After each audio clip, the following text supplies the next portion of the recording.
The next place that we were deployed to was the Egyptian border, in a place called Cholot in Hebrew, or sands, because there's nothing there other than sand. It's about 20 kilometers southeast of the southern tip of the Gaza Strip.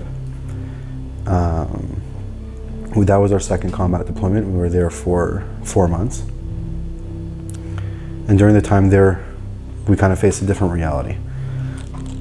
I remember very clearly, there was one day, it was in June 2012, that we were on a routine operation to just clear the road. They were building a new fence at the time because there was just a lot of Sudani and Eritrean refugees that were coming over the border, many, many thousands at a time. And they were building a new border to protect the Negev from the Egyptian side.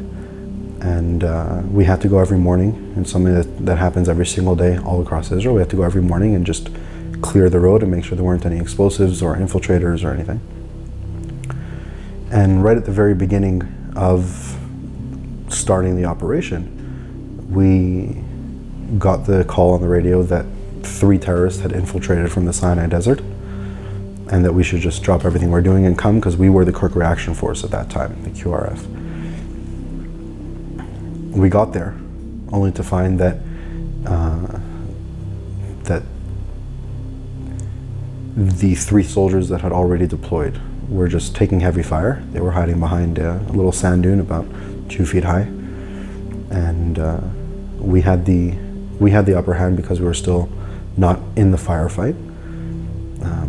They sent me forward. I was the point sharpshooter in the company, so they sent me forward to kind of get into position and be able to see a little bit further than your average soldier, and see if I can notice the threat and eliminate it.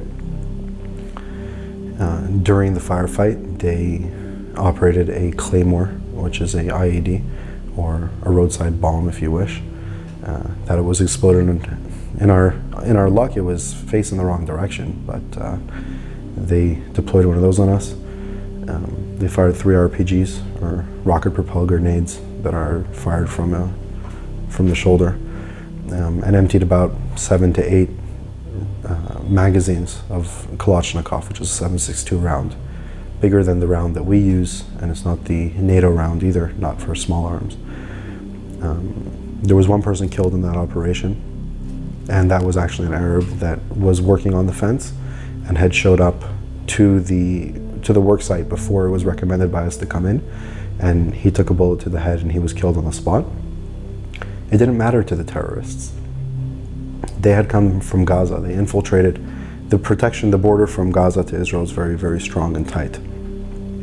So they infiltrated into Egypt, came 20 kilometers down, and then came back in. And it didn't matter to them who they were fighting. They were just fighting Israel. They were fighting anyone on this side of the border.